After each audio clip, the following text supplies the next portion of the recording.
Hello guys, WhatsApp, क्या हाल चाल। मैं हूं सुशांत राजौरिया और स्वागत है आपका हमारे एक न्यू वीडियो में।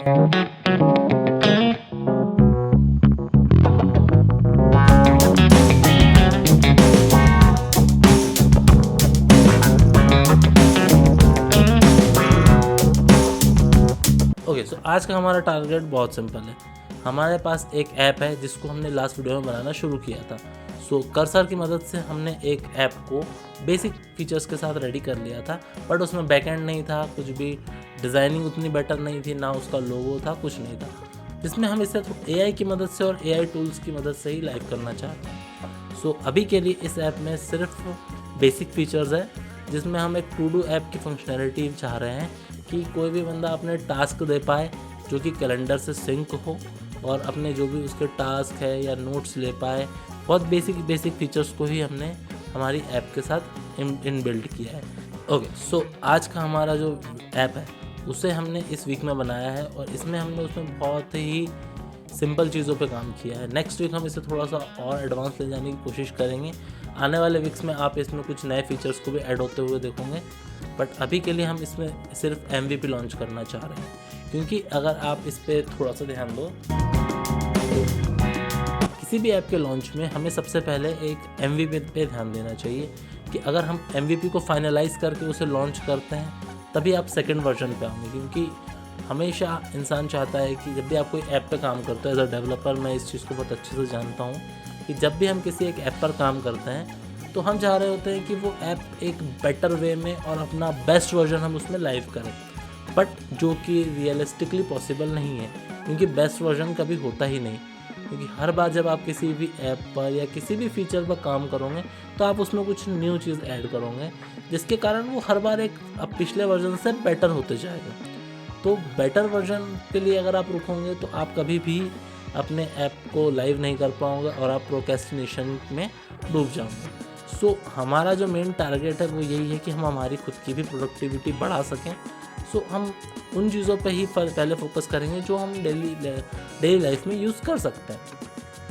सो एक टू डू ऐप एक ऐसी चीज़ है जो हम डेली लाइफ में यूज़ कर सकते हैं और जो हमारी प्रोडक्टिविटी बढ़ाने के लिए हमारे काम आ सकता है। सो मैं एक इस तरीके की ऐप बनाना चाह रहा हूँ जिसमें मैं टास्क दूँ और सारे टास्क को वो अपने पास स्टोर करके रखे बैकएंड में, और मुझे अपनी डेडलाइंस वगैरह उसमें मिल पाए कि मुझे किसी ऐप पे काम करना है या किसी वीडियो पे काम करना है, उनकी डेडलाइंस मुझे उसमें प्रॉपरली मिल पाए और मुझे पता रहे कि मुझे किस वीक किस चीज़ पर काम करना है, ताकि मैं एक प्रोडक्टिव वे से अपना जितना भी टाइम हो सके उसको प्रॉपरली यूटिलाइज़ करूँ।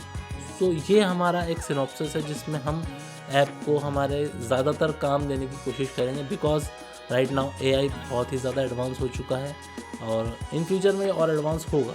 तो हम इसमें कुछ ऐसे फीचर्स भी डालेंगे जिससे हम हमारा काम AI पर ट्रांसफ़र कर दें और हम कम से कम मेहनत में ज़्यादा से ज़्यादा प्रोडक्टिविटी हासिल कर पाए। सो हमारा टारगेट इसमें बहुत सिंपल है कि हम सबसे पहले एक टास्क मैनेजमेंट फंक्शनैलिटी बनाने वाले हैं। उसके बाद हम एक नोट्स मैनेजमेंट फंक्शनैलिटी बनाएंगे। उसके बाद प्रोफाइल मैनेजमेंट और प्रोफाइल सिंक वगैरह सब कुछ होगा। फिर हम इसमें बैकएंड डालना चाह रहे हैं ताकि बैकएंड इसमें इंटीग्रेटेड हो, और साथ में बैकएंड के लिए हमें बैकएंड के अंदर हम इसमें डेटाबेस, ऑथेंटिकेशन और क्रैश एनालिटिक्स जितनी चीज़ें हो सके हम सारे इसमें यूज़ करना चाह रहे हैं। So let's start building the app. And आप पीछे देख सकते हैं कि यहाँ पर कोड चल रहा है। तो हमने जो भी इसमें काम किया है उससे हमने ज़्यादातर कोशिश करी है कि हम AI से ही करवाएं, बट जहाँ पर AI थोड़ा सा उस चीज़ों को नहीं समझ पा रहा था वहाँ हमने मैनुअल कोडिंग भी करी है। बिकॉज एज अ डेवलपर मेरा मानना यह है कि AI आपका सारा काम कर सकता है, बट आपके पास एक्सेस होना चाहिए कि आप कोड को चेंज कर पाओ। इसलिए मुझे जो पर्सनल फेवरेट है टूल लगता है वो है कर्सर। काफ़ी अदर टूल्स भी है, जैसे कर्सर के साथ साथ विंडसर्फ है और गिटहब कोपायलट है, अदर टूल्स भी है जो कि आपको बहुत इजीली कोड का एक्सेस भी देते हैं और आपकी हेल्प भी करते हैं। बिकॉज मैं नहीं चाहता हूँ कि AI मेरा काम सारा करके दे दे मुझे। मेरा टारगेट ये है कि AI मेरी हेल्प करे, एज अ असिस्टेंट मुझे AI असिस्ट करे ताकि मैं एक बेटर ऐप बना पाऊँ।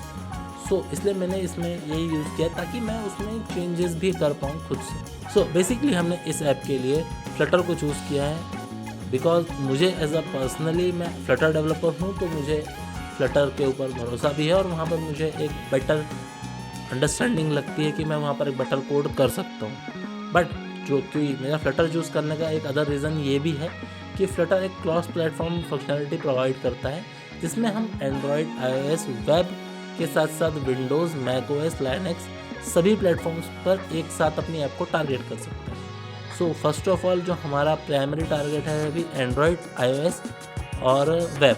टू डू ऐप के लिए मुझे लगता है कि एंड्रॉयड, iOS और वेब एक सफिशेंट इन्वायरमेंट है, हमें डेस्कटॉप पे जाने की अभी ज़रूरत नहीं है, बिकॉज ज़्यादातर चीज़ों के टारगेट्स आपके मोबाइल पर ही आ जाएंगे, तो आप मोबाइल ही यूज़ करते हो प्रोडक्टिविटी के लिए। तो मुझे लगता है कि मोबाइल ऐप प्लस वेब एक एक्स्ट्रा फंक्शनलिटी हमें देता है, सो हम पीसी के लिए वेब का यूज़ करेंगे जो कि बहुत इजीली वर्क कर सकता है। बैकएंड के लिए मुझे इसमें फायरबेस परफेक्ट लगता है, क्योंकि मुझे एक MVP प्रोडक्ट बनाना है, मुझे फ़िलहाल बैकएंड पूरी तरीके से डिज़ाइन नहीं करना है, मुझे एक प्री डिफाइंड टेम्पलेट चाहिए जो कि मेरे ऐप्स के साथ बहुत अच्छे से काम कर पाए, जो कि हमें फायरबेस देता है। फायरबेस के अलावा सुपरबेस भी हमें काफ़ी सारी फंक्शनलिटी देता है, जो कि एक बहुत अच्छे तरीके से यूज़ होने वाला प्रोडक्ट है, बिकॉज मैंने मेरे कुछ ऐप्स के साथ सुपरबेस को भी बहुत अच्छे से यूज़ किया है। बट कुछ चीज़ों में सुपरबेस उतना बेटर नहीं है जो चीज़ें हमें फायरबेस देता है, सो दैट्स वाई मैंने इस ऐप के लिए फायरबेस चूज़ किया है। सो सुपरबेस में और फायरबेस में क्या डिफरेंस आता है और क्या चीज़ें हमें बेटर लगती है और कहाँ हमें क्या यूज़ करना चाहिए, इस चीज़ों के बारे में हम किसी और वीडियो में बात करेंगे। ओके, साइड में आप इस ऐप को देख सकते हैं जो चल रहा है। इसमें हमने इसका लोगो, थीम, एवरीथिंग हम AI से ही डिसाइड किया है और AI को हमने बेटर तरीके से इसमें यूज़ किया है। सो हम इसे लॉन्च कर रहे हैं और वेबसाइट लिंक आपको डिस्क्रिप्शन में मिल जाएगी और आप स्क्रीन पर भी देख सकते हो। सो हम इसे लाइव कर रहे हैं और जब आप इस वीडियो को देख रहे होंगे तभी लाइव हो चुका होगा। नेक्स्ट वीडियो में हम डिटेल में बात करेंगे कि कैसे हम इस ऐप को प्ले स्टोर पे, वेब पर और ऐप स्टोर पर लाइव करने वाले हैं। बट करंटली हम इस वीडियो को यहीं ख़त्म करते हैं क्योंकि ये वीडियो काफ़ी लंबा हो चुका है। So let's end this video और थैंक्स फॉर वॉचिंग और मिलते हैं अगले वीडियो में।